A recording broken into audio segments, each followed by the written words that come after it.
It's Saturday, October 19th, right now on 12 News at 10. The taste of winter continues. I'm tracking more rain, snow, and cooler temperatures ahead. Developing tonight, a toddler is fighting for their life after what police are calling a self-inflicted accidental shooting. What we're learning about the investigation. We miss my dad every single day. A Valley family wants justice after their father dies in a car crash. Their plea tonight to the driver accused of causing the crash. It's really special to be in spaces with other folks like me and where I can just be myself. This is my community, so I'm just here to support. Pride and love taking over the Valley this weekend, where the celebration is picking up tomorrow. 12 News at 10 starts now. And we start with a very active weather system over Arizona this weekend. This is a live picture right now of some of that light drizzle coming down at Snowbowl. That system is moving out soon, but it's responsible for the cooler temps that we've felt across the state.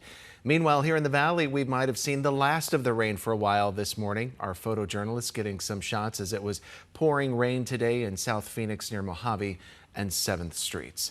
Well, good evening, and thanks for joining us this Saturday night on 12 News at 10 o'clock. I'm Justin Pizzera. Great to be with you.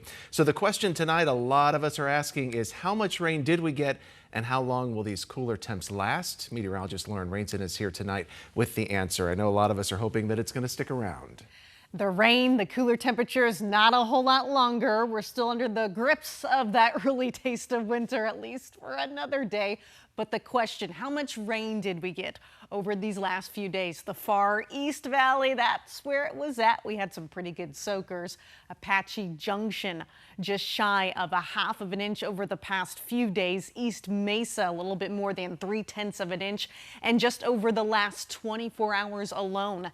Valley-wide, we ranged anywhere from a trace, a little bit more, to 1/10 of an inch just in the last 24 hours. And now much quieter valley-wide on our radar. You have to go to Cave Creek and north before you're tapping into anything that's making it all the way to the ground.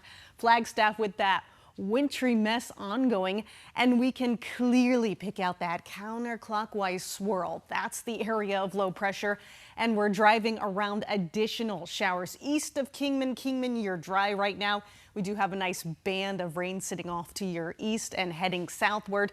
The rest of Arizona, we are under a mostly clear sky. Tomorrow in the Valley, we're soaking up that sunshine, enjoyable temperatures. 79 degrees by 2 p.m., 80 through the mid part of the afternoon, as we're still going to be with those below average temperatures. But if you're in southeast Arizona, the higher deserts like Globe, Safford, Wilcox, heads up, we're in a freeze warning through 9 o'clock tomorrow morning with those sub-freezing temperatures. So hang tight. I'll let you know how much longer these below average temperatures will last coming up. All right, we'll see you in a few minutes. Developing tonight, a toddler is recovering after what police are saying was an accidental self-inflicted shooting. Detectives say this happened around 3:30 this afternoon in South Phoenix near 7th and Southern Avenues. When police got there, they found several people outside with that injured child. Tonight, detectives are still piecing together how that child shot himself. Police told us tonight one person has been detained in connection to that shooting. New tonight, a family wants justice for their 87-year-old loved one after he was killed in a car crash back in February. 12 News journalist Brenda Lipinski spoke with the victim's daughter after police arrested the other driver earlier this week. That's right. The other driver was arrested and since has bailed out, pleading not guilty to reckless manslaughter charges. The family of the man who died says they want the accused driver to do the right thing. We miss my dad every single day. 87-year-old Ivan Teklich lost his life in February in a car accident. The crash happening over on 32nd Street and East Berend Drive. My father was trapped in his car.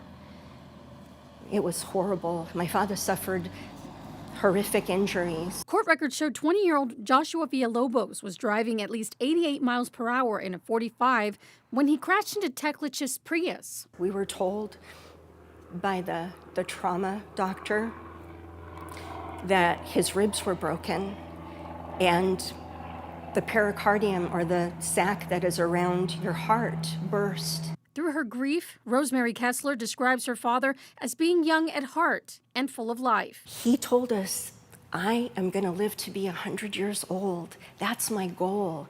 And I figured out the secret to life, Rose. If you keep moving, if you keep helping people and doing good things in your life, you will live.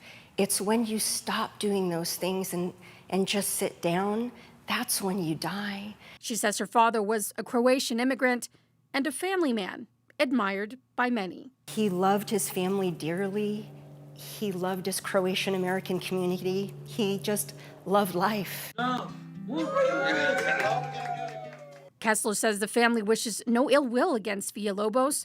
They simply want justice. We wish that he understands and can acknowledge the pain and suffering that my father went through. Hoping to share a message with others so this doesn't happen to them. You don't have to speed. You don't have to break the law. Do what's right. Think about each other. That's my wish for you. Brenda Lipinski, 12 News. They're celebrating Pride and Love this weekend in Phoenix. Locals and people from all over are celebrating the 2024 Phoenix Pride Festival. 12 News journalist Trisha Hendricks picks up the story from here. It's just a complete feeling of belonging. Hundreds of people come together at Steele Indian School Park in Phoenix for the 2024 Phoenix Pride Festival. No second guessing who I am. It's something Amber Hatfield looks forward to. Just fellowshipping with other people that are in the same lifestyle. Pride in October is an unusual and fun thing. Michael Taylor Judd came all the way from Seattle to attend.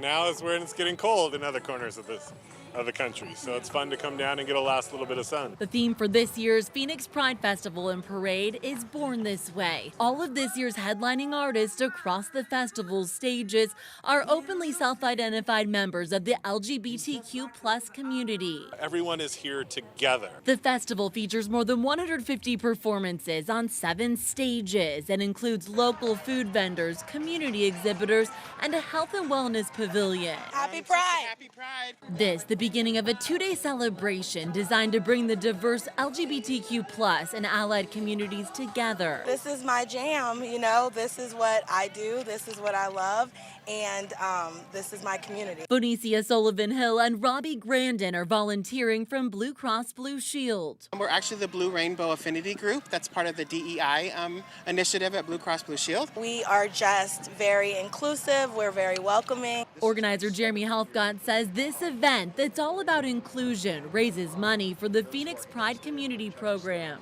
This is a place where people can feel welcome and feel safe. While educating the public about the existence and continuing civil rights battle facing the community. Even under law, members of the community are not fully recognized with full and equal rights. He hopes this festival that attracts tens of thousands of people makes everyone feel accepted no matter what. And with no fear that anyone is going to do them harm in return. Everybody belongs. In Phoenix, Trisha Hendricks, 12 News. And the celebration continues tomorrow morning with the annual Phoenix Pride Parade, which kicks off at 10 o'clock along 3rd Street between Thomas and Indian School. And that was not the only big event today in the Valley. Large crowds were at the Mesa Arts Center to celebrate Dios de los Muertos, the event on full display with several altars where community members were invited to remember their loved ones by bringing a picture and some of their favorite items in life to celebrate their legacy. When you get to put a memento of that beloved person in the altar, because you are therefore allowing that person to live on. So as long as we remember our loved ones, they will live on forever. It is a very special moment for everybody here that come and share that emotion and that person here at the Day of the Dead. And if you missed it today, the event continues tomorrow from 9 in the morning to 5.